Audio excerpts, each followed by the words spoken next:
नमस्कार। आज मैं सुना रही हूँ मुंशी प्रेमचंद जी की कहानी भाड़े का टट्टू। आगरा कॉलेज के मैदान में संध्या समय दो युवक हाथ से हाथ मिलाए टहल रहे थे। एक का नाम यशवंत था, दूसरे का रमेश। यशवंत डील डौल का ऊंचा और बलिष्ठ था। उसके मुख पर संयम और स्वास्थ्य की कांति झलकती थी। रमेश छोटे कद का और इकहरे बदन का, तेजहीन और दुर्बल आदमी था। दोनों में किसी विषय पर बहस हो रही थी। यशवंत ने कहा, मैं आत्मा के आगे धन का मूल्य नहीं समझता।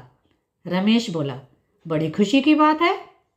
यशवंत, हाँ देख लेना, तुम ताना मार रहे हो, लेकिन मैं दिखला दूंगा कि धन को कितना तुच्छ समझता हूं। रमेश, खैर दिखला देना। मैं तो धन को तुच्छ नहीं समझता। धन के लिए 15 वर्षों से किताब चाट रहा हूं। धन के लिए माँ बाप भाई बंद सबसे अलग यहाँ पड़ा हूं। ना जाने अभी कितनी सलामियां देनी पड़ेंगी, कितनी खुशामद करनी पड़ेगी। क्या इसमें आत्मा का पतन न होगा? मैं तो इतने ऊंचे आदर्श का पालन नहीं कर सकता। यहाँ तो अगर किसी मुकदमे में अच्छी रिश्वत पा जाए तो शायद छोड़ ना सकें। क्या तुम छोड़ दोगे? यशवंत, मैं उनकी ओर आंख उठाकर भी न देखूंगा, और मुझे विश्वास है कि तुम जितने नीच बनते हो उतने नहीं हो। रमेश, मैं उससे कहीं नीच हूं जितना कहता हूं। यशवंत, मुझे तो यकीन नहीं आता कि स्वार्थ के लिए तुम किसी को नुकसान पहुंचा सकोगे।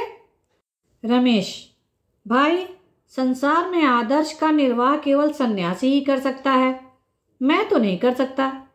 मैं तो समझता हूं कि अगर तुम्हें धक्का देकर तुमसे बाजी जीत सकूं तो तुम्हें जरूर गिरा दूंगा, और बुरा ना मानो तो कह दूं, तुम भी मुझे जरूर गिरा दोगे। स्वार्थ का त्याग करना कठिन है।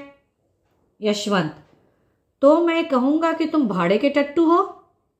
रमेश, और मैं कहूंगा कि तुम काठ के उल्लू हो। यशवंत और रमेश साथ साथ स्कूल में दाखिल हुए और साथ ही साथ उपाधियां लेकर कॉलेज से निकले। यशवंत कुछ मंद बुद्धि पर बला का मेहनती था। जिस काम को हाथ में लेता उससे चिमट जाता और उसे पूरा करके ही छोड़ता। रमेश तेज था पर आलसी। घंटे भर भी जमकर बैठना उसके लिए मुश्किल था। एमए तक तो वह आगे रहा और यशवंत पीछे।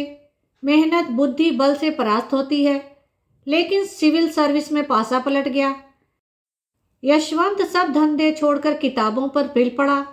घूमना फिरना, सैर सपाटा, सर्कस, थिएटर, यार दोस्त सबसे मुंह मोड़कर अपनी एकांत कुटीर में जा बैठा। रमेश दोस्तों के साथ गपशप उड़ाता, क्रिकेट खेलता रहा। कभी कभी मनोरंजन के तौर पर किताब देख लेता। कदाचित उसे विश्वास था कि अब की भी मेरी तेजी बाजी ले जाएगी। अक्सर जाकर यशवंत को दिख करता, उसकी किताब बंद कर देता, कहता, क्यों प्राण दे रहे हो? सिविल सर्विस कोई मुक्ति तो नहीं है जिसके लिए दुनिया से नाता तोड़ लिया जाए। यहाँ तक कि यशवंत उसे आते देखता तो किवाड़ बंद कर लेता। आखिर परीक्षा का दिन आ पहुंचा। यशवंत ने सब कुछ याद किया था, पर किसी प्रश्न का उत्तर सोचने लगता तो उसे मालूम होता उसने जितना पढ़ा था सब भूल गया। वह बहुत घबराया हुआ था। रमेश पहले से कुछ सोचने का आदी न था। सोचता, जब पर्चा सामने आएगा उस वक्त देखा जाएगा। वह आत्मविश्वास से फूला फूला फिरता था। परीक्षा का फल निकला तो सुस्त कछुआ तेज खरगोश से बाजी मार ले गया था। अब रमेश की आंखें खुली, पर वह हताश न हुआ। योग्य आदमी के लिए यश और धन की कमी नहीं, यह उसका विश्वास था। उसने कानून की परीक्षा की तैयारी शुरू की, और यद्यपि उसने बहुत ज्यादा मेहनत न की, लेकिन अव्वल दर्जे से पास हुआ। यशवंत ने उसको बधाई का तार भेजा। अब एक जिले का अफसर हो गया था। 10 साल गुजर गए। यशवंत दिलो जान से काम करता था और उसके अफसर उससे बहुत प्रसन्न थे। पर अफसर जितने प्रसन्न थे, मातहत उतने ही अप्रसन्न रहते थे। वह खुद जितनी मेहनत करता था, मातहतों से भी उतनी ही मेहनत लेना चाहता था। खुद जितना बेलौस था, मातहतों को भी उतना ही बेलौस बनाना चाहता था। ऐसे आदमी बड़े कारगुजार समझे जाते हैं। यशवंत की कारगुजारी का अफसरों पर सिक्का जमता था। 5 वर्षों में ही वह जिले का जज बना दिया गया। रमेश इतना भाग्यशाली न था। वह जिस इजलास में वकालत करने जाता वहीं असफल रहता। हाकिम को नियत समय पर आने में देर हो जाती तो खुद भी चल देता और फिर बुलाने से भी न आता। कहता, अगर हाकिम वक्त की पाबंदी नहीं करता तो मैं क्यों करूं? मुझे क्या गरज पड़ी है कि घंटों उनके इजलास पर खड़ा उनकी राह देखा करूं? बहस इतनी निर्भीकता से करता कि खुशामद के आदि हुक्काम की निगाहों में उसकी निर्भीकता गुस्ताखी मालूम होती। सहनशीलता उसे छू भी नहीं गई थी। हाकिम हो या दूसरे पक्ष का वकील, जो उसके मुंह लगता उसकी खबर लेता था। यहाँ तक कि एक बार वह जिला जज से ही लड़ बैठा। फल यह हुआ कि उसकी सनद छीन ली गई, किंतु मुवक्किलों के हृदय में उसका सम्मान ज्यों का त्यों रहा। तब उसने आगरा कॉलेज में शिक्षक का पद प्राप्त कर लिया, किंतु यहाँ भी दुर्भाग्य ने साथ न छोड़ा। प्रिंसिपल से पहले ही दिन खटपट हो गई। प्रिंसिपल का सिद्धांत यह था कि विद्यार्थियों को राजनीति से अलग रहना चाहिए। वह अपने कॉलेज के किसी छात्र को किसी राजनीतिक जलसे में शरीक न होने देते। रमेश पहले ही दिन से इस आज्ञा का खुल्लम खुल्ला विरोध करने लगा। उसका कथन था कि अगर किसी को राजनीतिक जलसों में शामिल होना चाहिए तो विद्यार्थी को। यह भी उसकी शिक्षा का एक अंग है। अन्य देशों में छात्रों ने युगांतर उपस्थित कर दिया है, तो इस देश में क्यों उनकी जबान बंद की जाती है? इसका फल यह हुआ कि साल खत्म होने से पहले ही रमेश को इस्तीफा देना पड़ा, किंतु विद्यार्थियों पर उसका दबाव तिल भर भी कम न हुआ। इस भांति कुछ तो अपने स्वभाव और कुछ परिस्थितियों ने रमेश को मार मार कर हाकिम बना दिया। पहले मुवक्किलों का पक्ष लेकर अदालत से लड़ा, फिर छात्रों का पक्ष लेकर प्रिंसिपल से रार मोल ले ली, अब प्रजा का पक्ष लेकर सरकार को चुनौती दी। वह स्वभाव से ही निर्भीक, आदर्शवादी, सत्यभक्त तथा आत्माभिमानी था। ऐसे प्राणी के लिए प्रजा सेवक बनने के सिवा और उपाय ही क्या था? समाचार पत्रों में वर्तमान परिस्थिति और उसके लेख निकलने लगे। उसकी आलोचनाएं इतनी स्पष्ट, इतनी व्यापक और इतनी मार्मिक होती थीं कि शीघ्र ही उसकी कीर्ति फैल गई। लोग मान गए कि इस क्षेत्र में एक नई शक्ति का उदय हुआ है। अधिकारी लोग उसके लेख पढ़कर तिलमिला उठते थे। उसका निशाना इतना ठीक बैठता था कि उससे बच निकलना असंभव था। देश की राजनीतिक स्थिति चिंताजनक हो रही थी। यशवंत अपने पुराने मित्र के लेखों को पढ़ पढ़कर कांप उठते थे। भय होता कहीं वह कानून के पंजे में न आ जाए।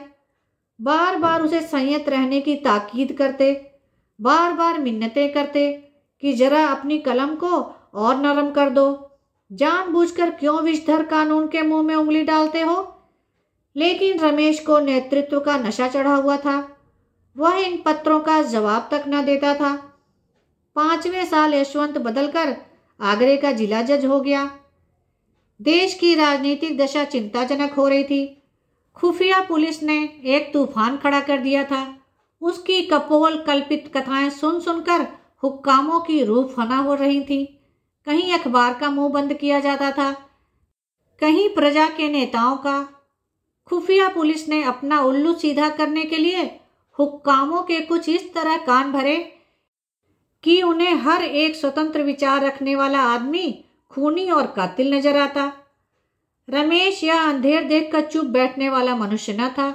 ज्यों ज्यों अधिकारियों की निरंकुशता बढ़ती थी, त्यों त्यों उसका भी जोश बढ़ता था।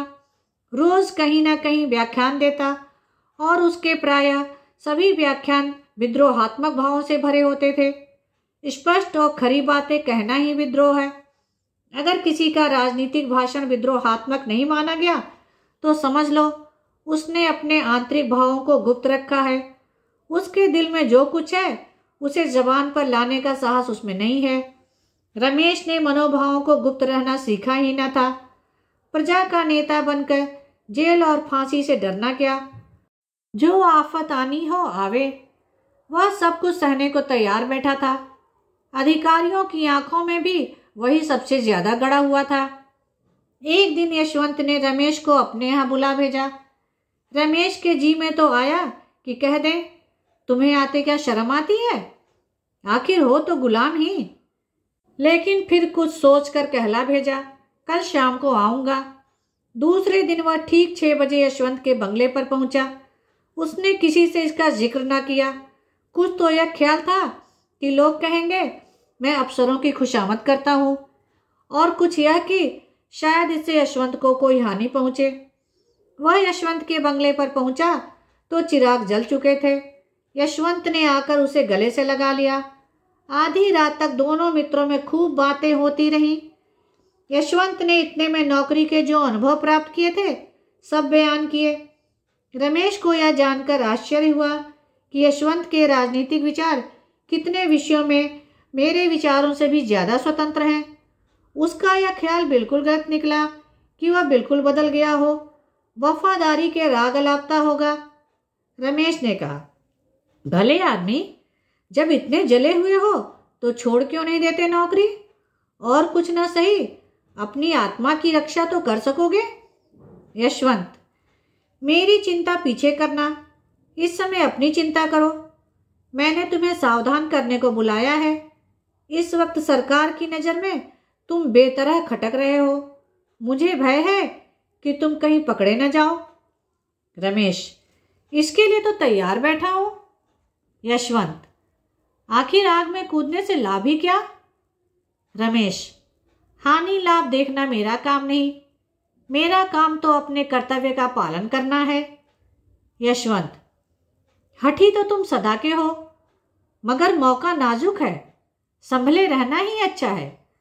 अगर मैं देखता कि जनता में वास्तविक जागृति है तो तुमसे पहले मैदान में आता, पर जब देखता हूँ कि अपने ही मरे स्वर्ग देखना है तो आगे कदम रखने की हिम्मत नहीं पड़ती। दोनों दोस्तों ने देर तक बातें की। कॉलेज के दिन याद आए।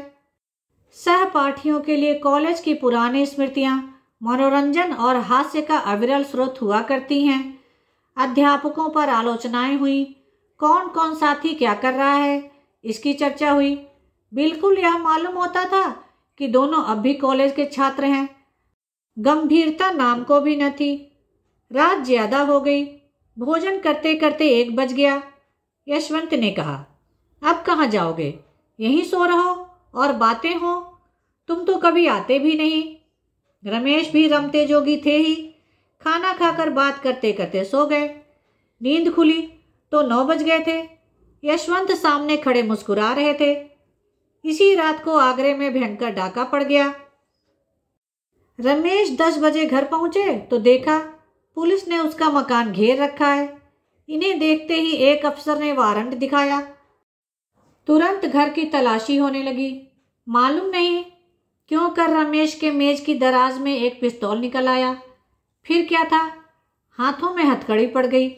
अब किसे उनके डाके में शरीक होने से इनकार हो सकता था?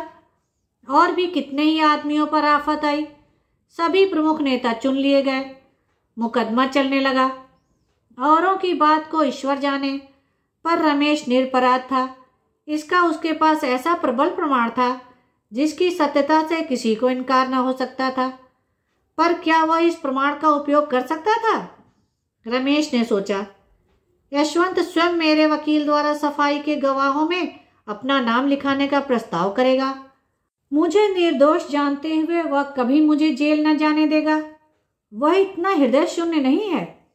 लेकिन दिन गुजरते जाते थे और यशवंत की ओर से इस प्रकार का कोई प्रस्ताव न होता था, और रमेश खुद संकोचवश उसका नाम लिखाते हुए डरते थे। न जाने इसमें उसे क्या बाधा हो। अपनी रक्षा के लिए वह उसे संकट में न डालना चाहते थे। यशवंत हृदय शून्य न थे, भाव शून्य न थे, लेकिन कर्म शून्य अवश्य थे। उन्हें अपने परम मित्र को निर्दोष मारे जाते देखकर दुख होता था। कभी कभी रो पड़ते थे, पर इतना साहस न होता था कि सफाई देकर उसे छुड़ा लें। न जाने अफसरों को क्या ख्याल हो, कहीं यह न समझने लगे कि मैं भी षड्यंत्रकारियों से सहानुभूति रखता हूँ, मेरा भी उनके साथ कुछ संपर्क है। यह मेरे हिंदुस्तानी होने का दंड है। जानकर जहर निगलना पड़ रहा। पुलिस ने अफसरों पर इतना आतंक जमा दिया कि चाहे मेरी शहादत से रमेश छूट भी जाए, खुल्लम खुल्ला मुझ पर अविश्वास न किया जाए, पर दिलों से यह संदेह क्यों कर दूर होगा कि मैंने केवल एक स्वदेश बंधु को छुड़ाने के लिए झूठी गवाही दी, और बंधु भी कौन, जिस पर राजविद्रोह का अभियोग है। इसी सोच विचार में 1 महीना गुजर गया। उधर मजिस्ट्रेट ने यह मुकदमा यशवंत के ही इजलास में भेज दिया। डाके में कई खून हो गए थे और मजिस्ट्रेट को उतनी ही कड़ी सजाएं देने का अधिकार भी था जितनी उसके विचार में दी जानी चाहिए थी। यशवंत अब बड़े संकट में पड़ा। उसने छुट्टी लेनी चाहिए, लेकिन मंजूर न हुई। सिविल सर्जन अंग्रेज था, इस वजह से उसकी सनद लेने की हिम्मत न पड़ी। बला सिर पर आ पड़ी थी और उससे बचने का उपाय न सूझता था। भाग्य की कुटिल क्रीड़ा देखिए। साथ खेले और साथ पढ़े हुए 2 मित्र एक दूसरे के सम्मुख खड़े थे। केवल एक कटघरे का अंतर था, पर एक की जान दूसरे की मुट्ठी में थी। दोनों की आंखें कभी चार न होती, दोनों सिर नीचा किए रहते। यद्यपि यशवंत न्याय के पद पर था और रमेश मुलजिम, लेकिन यथार्थ में दशा इसके प्रतिकूल थी। यशवंत की आत्मा लज्जा, ग्लानि और मानसिक पीड़ा से तड़पती थी और रमेश का मुख निर्दोषिता के प्रकाश से चमकता रहता था। दोनों मित्रों में कितना अंतर था। एक उदार था, दूसरा कितना स्वार्थी। रमेश चाहता तो भरी अदालत में उस रात की बात कह देता, लेकिन यशवंत जानता था रमेश फांसी से बचने के लिए भी उस प्रमाण का आश्रय न लेगा जिसे मैं गुप्त रखना चाहता हूं। जब तक मुकदमे की पेशियां होती रहीं, तब तक यशवंत को असह्य मर्म वेदना होती रही। उसकी आत्मा और स्वार्थ में नित्य संग्राम होता रहता था, पर फैसले के दिन तो उसकी वही दशा हो रही थी जो किसी खून के अपराधी की हो। इजलास पर जाने की हिम्मत न पड़ती थी।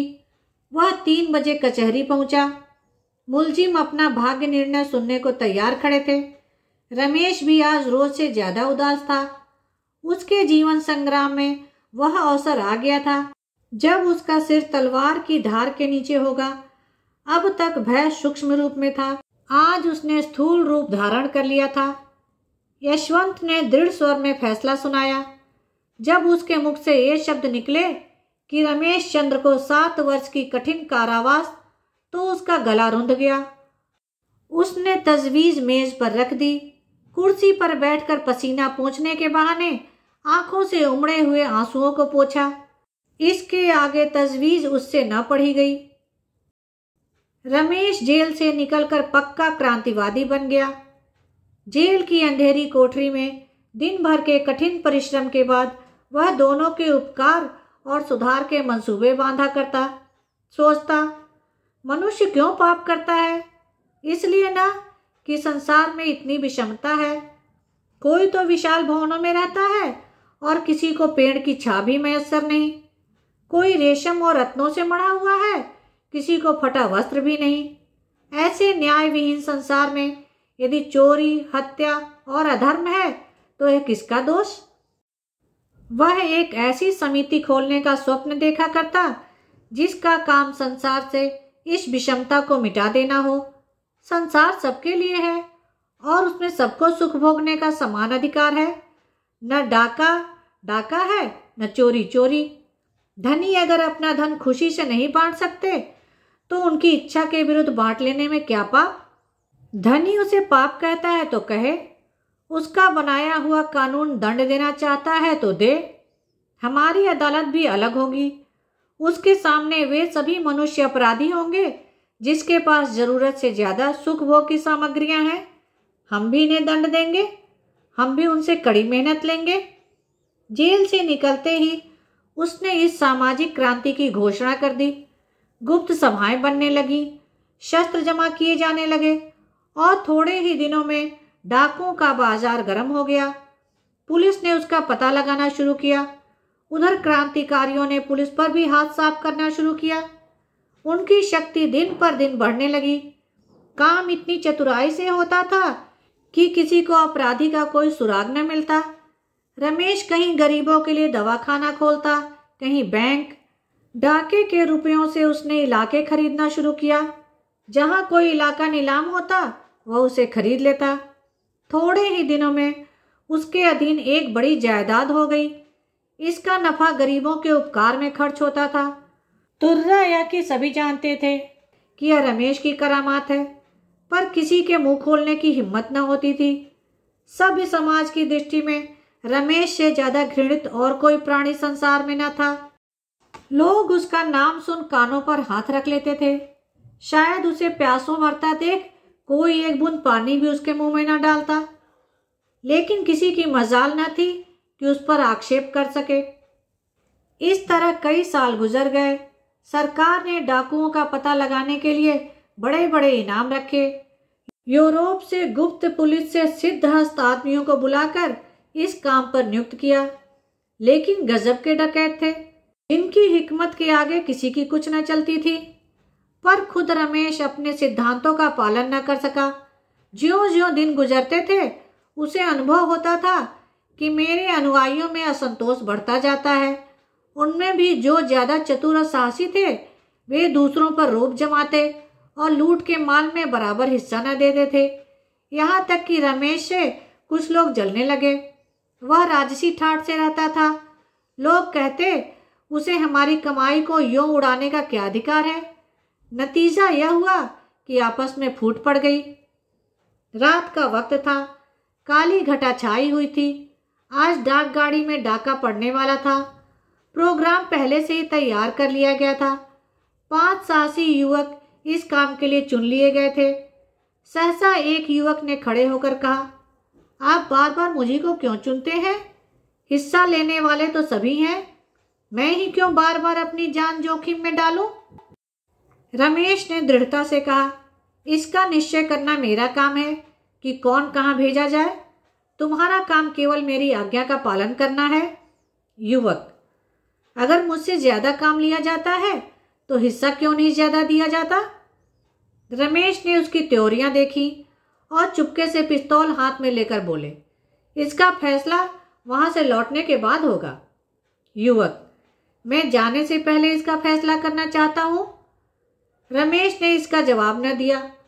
वह पिस्तौल से उसका काम तमाम कर ही देना चाहते थे कि युवक खिड़की से नीचे कूदा और भागा।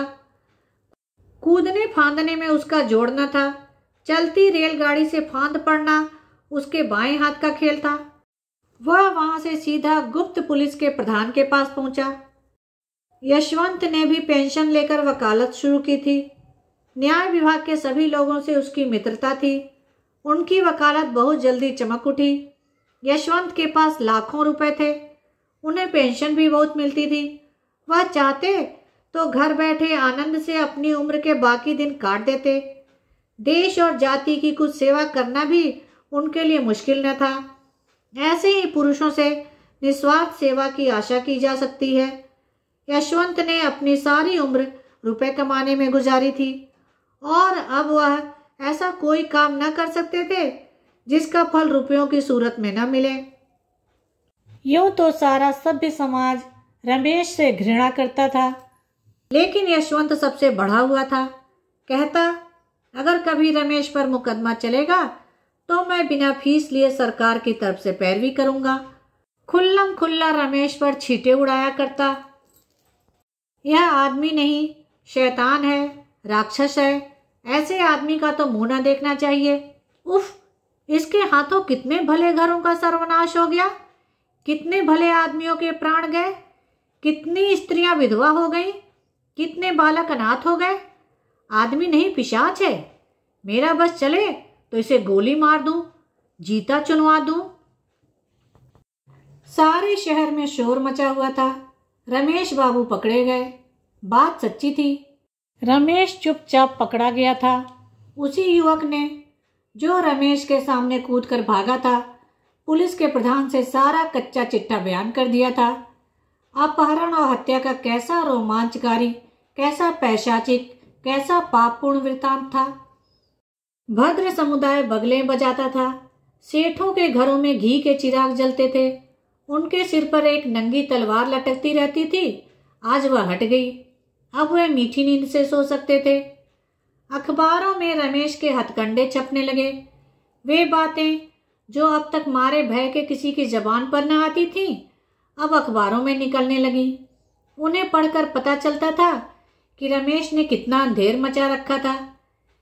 कितने ही राजे और रईस उसे माहवार टैक्स दिया करते थे। उसका पुर्जा पहुंचता, फला तारीख को इतने रुपए भेज दो। फिर किसकी मजाल थी कि उसका हुक्म टाल सके। वह जनता के हित के लिए जो काम करता, उसके लिए भी अमीरों से चंदे लिए थे। रकम लिखना रमेश का काम था। अमीर को बिना कान पूछ हिलाए वह रकम देनी पड़ती थी। लेकिन भद्र समुदाय जितना ही प्रसन्न था, जनता उतनी ही दुखी थी। अब कौन पुलिस वालों के अत्याचार से उनकी रक्षा करेगा? कौन सेठों के जुल्म से उन्हें बचाएगा? कौन उनके लड़कों के लिए कला कौशल के मदरसे खोलेगा? वे अब किसके बल पर कूदेंगे? वह अब अनाथ थे, वही उनका अवलंब था। अब वे किसका मुंह ताकेंगे? किसको अपनी फरियाद सुनाएंगे? पुलिस शहादतें जमा कर रही थी। सरकारी वकील जोरों से मुकदमा चलाने की तैयारियां कर रहा था। लेकिन रमेश की तरफ से कोई वकील न खड़ा होता था। जिले भर में एक ही आदमी था जो उसे कानून के पंजे से छुड़ा सकता था। वह था यशवंत। लेकिन यशवंत, जिसके नाम से कानों पर उंगली रखता था, क्या उसकी वकालत करने को खड़ा होगा? असंभव। रात के 9 बजे थे। यशवंत के कमरे में एक स्त्री ने प्रवेश किया। यशवंत अखबार पढ़ रहा था। बोला, क्या चाहती हो? स्त्री, अपने पति के लिए वकील। यशवंत, तुम्हारा पति कौन है? स्त्री, वह जो आपके साथ पढ़ता था और जिस पर डाके का झूठा अभियोग चलाया जाने वाला है। यशवंत ने चौंक कर पूछा, तुम रमेश की स्त्री हो? स्त्री, हाँ। यशवंत, मैं उनकी वकालत नहीं कर सकता। स्त्री, आपको अख्तियार है। आप अपने जिले के आदमी हैं और मेरे पति के मित्र रह चुके हैं, इसलिए सोचा था क्यों बाहर वालों को बुलाऊं, मगर अब इलाहाबाद या कलकत्ते से ही किसी को बुलाऊंगी। यशवंत, मेहनताना दे सकोगी? स्त्री ने अभिमान के साथ कहा, बड़े से बड़े वकील का मेहनताना क्या होता है? यशवंत, 3000 रुपये रोज। स्त्री, बस आप इस मुकदमे को ले लें, मैं आपको 3000 रुपये रोज दूंगी। यशवंत, 3000 रुपये रोज? स्त्री, हाँ, और यदि आपने उन्हें छुड़ा लिया तो 50,000 रुपये आपको इनाम के तौर पर और दूंगी। यशवंत के मुंह में पानी भर आया। अगर मुकदमा 2 महीने भी चला तो कम से कम 1 लाख रुपए सीधे हो जाएंगे। पुरस्कार ऊपर से पूरे 2 लाख की गोटी है। इतना धन तो जिंदगी भर में भी जमा न कर पाए थे।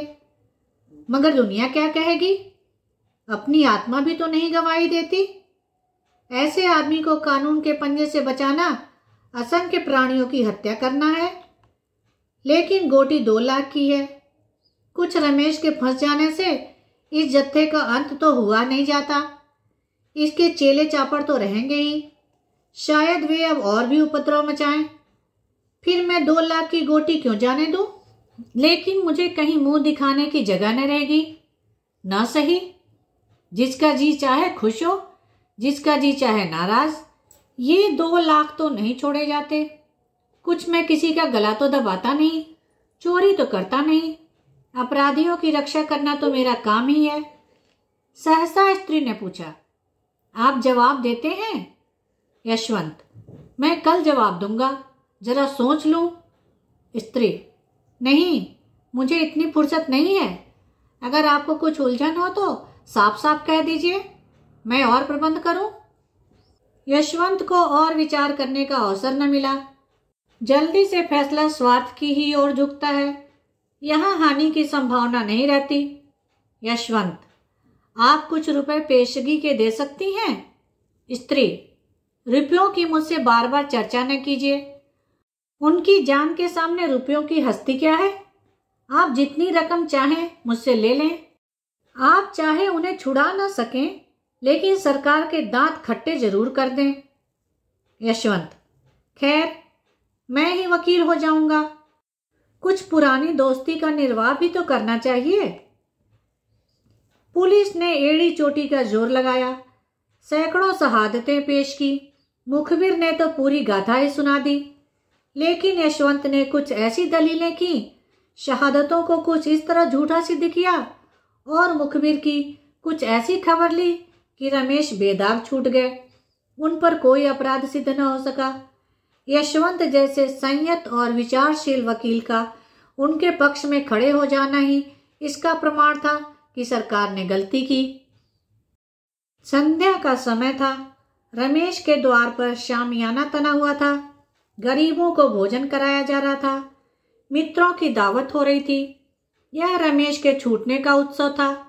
यशवंत को चारों ओर से धन्यवाद मिल रहे थे। रमेश को बधाइयां दी जा रही थी। यशवंत बार बार रमेश से बोलना चाहता था, लेकिन रमेश उनकी ओर से मुंह फेर लेते थे। अब तक उन दोनों में एक भी बात न हुई थी। आखिर यशवंत ने एक बार झुंझलाकर कहा, तुम तो मुझसे इस तरह ऐठे हुए हो मानो मैंने तुम्हारे साथ कोई बुराई की है। रमेश, और आप क्या समझते हैं कि मेरे साथ भलाई की है? पहले आपने मेरे इस लोक का सर्वनाश किया था, अब की परलोक का किया। यशवंत, यह तो कहोगे कि इस मामले में कितने साहस से काम लेना पड़ा। रमेश, आपने साहस से काम नहीं लिया, स्वार्थ से काम लिया। आप अपने स्वार्थ के भक्त हैं। मैं तो आपको भाड़े का टट्टू समझता हूँ।